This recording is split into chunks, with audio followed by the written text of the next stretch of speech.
Right, good morning everybody. Welcome back to another Savanna State Home Safari. Nice chilly morning this morning, but clear blue skies. Unfortunately, we've already seen tracks of the Mungane Pride crossing off our concession in the easterly direction, so they're gone for now. We're going to continue looking for any signs of the Ottawa Pride. We also do have tracks of a large male leopard heading north up this road, so we're going to follow these tracks and see if we get lucky with him.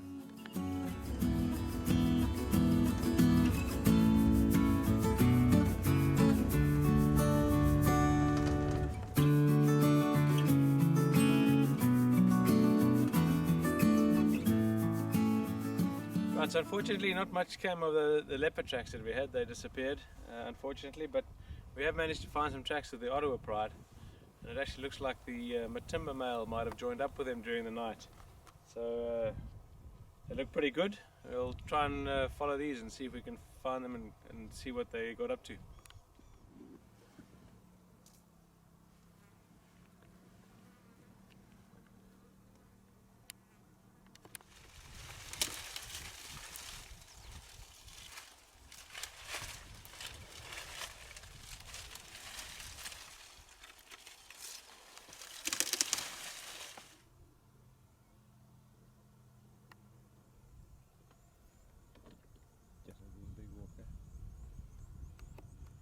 Right, so finally, after quite a long session of tracking, we managed to find the Ottawa Pride.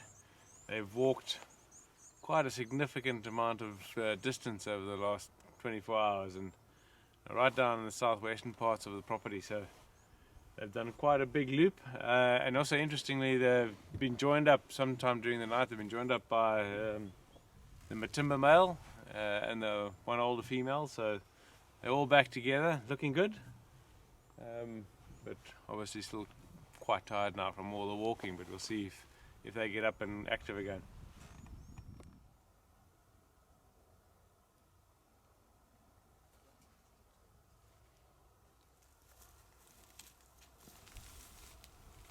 So the pride has obviously settled down pretty quickly. It's warming up quite nicely today, but we've already said that they've walked quite a huge distance last night and the night before, primarily because they've been on that giraffe kill for the last week, and so two things: they've got a very full belly and have had a very good meal for the last week, and secondly is that they haven't been patrolling their territory much, so they've had to do quite a long walk to patrol their territory and just make sure that no other lions have moved in, and also obviously now just starting to think about hunting again with their bellies starting to empty, but they've still got quite a nice amount of meat left in their bellies.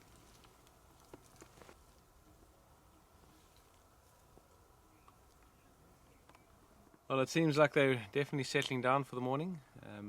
Got here just after they seem to pack up shop, so we're going to let them be, and at least now we know where they are this afternoon. We'll come follow up on them this afternoon for sure, and hopefully we'll get a bit more activity out of them, but for now we'll let them rest in peace.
So after a fairly quiet morning this morning, except for the Ottawa Pride, Dan and I are back out this afternoon.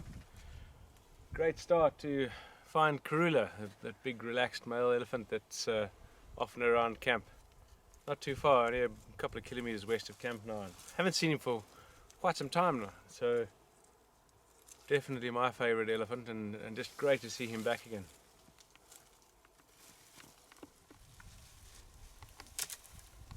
So Karula is not the only elephant that we've named.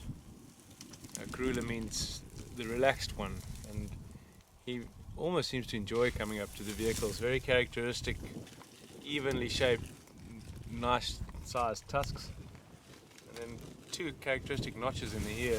On the left ear, his left ear has got a right angled notch in his ear, and on his right ear he's got a much bigger tattered hole in his right ear, or tear. So very easily identifiable, but exceptionally relaxed around the camps and around the vehicles, and always provides fantastic viewing.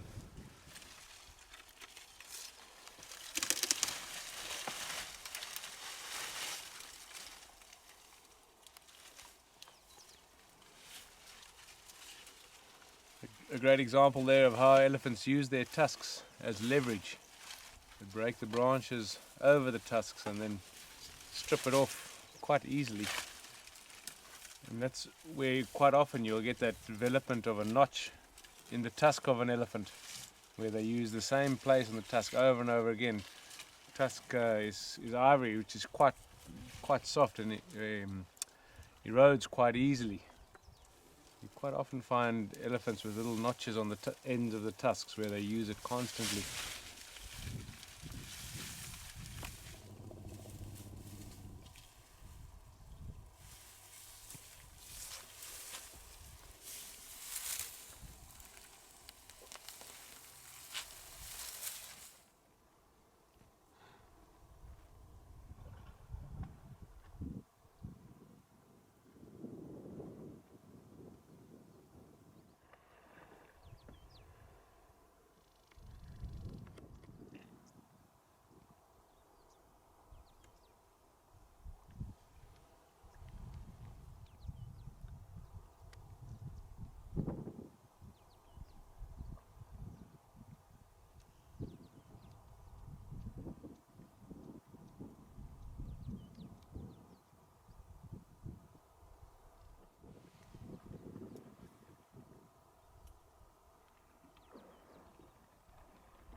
So while we were sitting with the hippos, a slender mongoose just popped out in the road in front of us. Very accommodating, usually extremely shy, very skittish, and it's usually just a very quick glimpse. So to be able to see one out in the open in the perfect light was quite spectacular. Usually solitary. They'll feed on just about anything, fruits, invertebrates, insects, have been known to scavenge from carcasses. But most likely that's just to get the fly larva and the pupa, but will feed on just about anything. Quite territorial, but just wonderful to see such a great view of quite a shy little carnivore.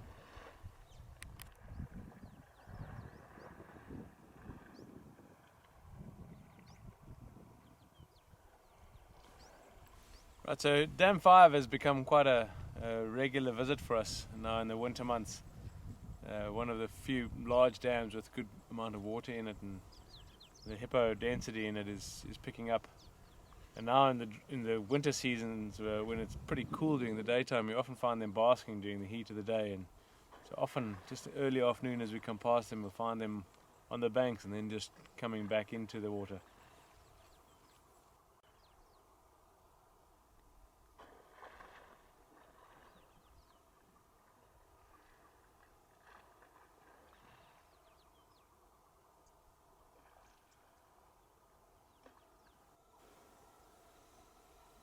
So quite a nice scene of 3 different species in this drying dam, or dry dam rather. Must be still quite a bit of moisture in the soil though. There's somehow the forb that is growing on the mud, which the different species, the kudu and impala primarily, are utilizing Kudu's are browsers, so they don't mind the forbs. They generally don't eat grass, and impala are mixed feeders, so they'll eat grass and woody vegetation, leaves and forbs. Unlikely for the zebra to be eating that green forb that's growing in the dam, but the other two species have definitely come out into the open there and are utilizing this little bit of fresh green growth in this drying times.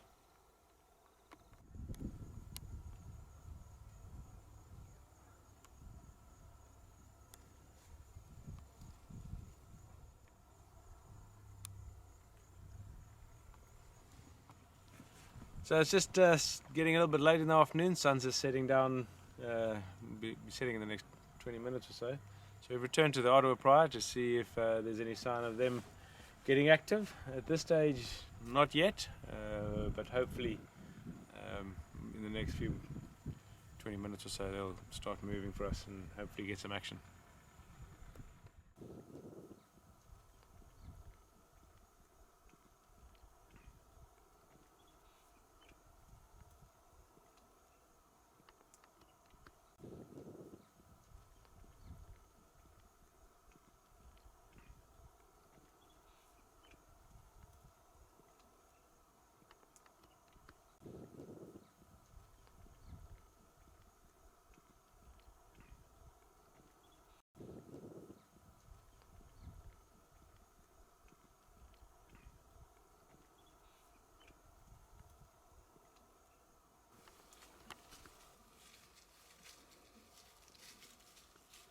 So it's just the sun's just set now and definitely cooling down.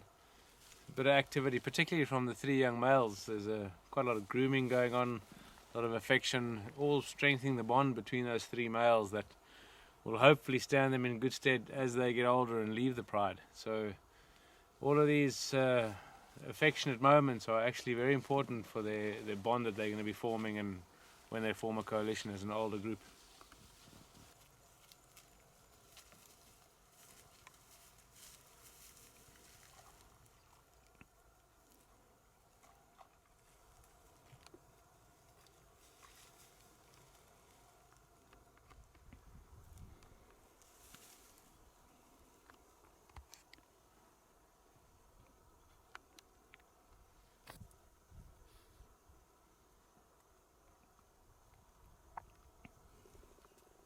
So Dan and I were just chatting about these three young males, and if they make it, they've still got a little while to go, but if they make it, they should become pretty serious contenders considering the genetics.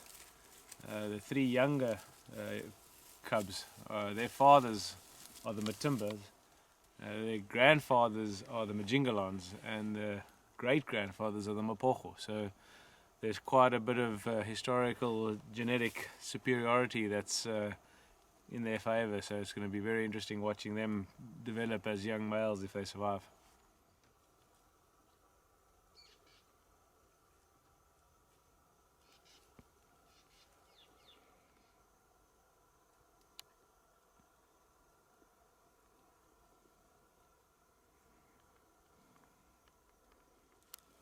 But unfortunately the lions have decided to stay put while the light is still decent.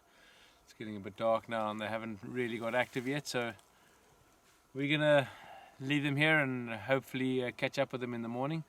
Looks like from anything hopefully they'll move further south and we can catch up with them on Savanna's property tomorrow morning, but for now I think we'll let them be and we'll see you all tomorrow. Have a good evening.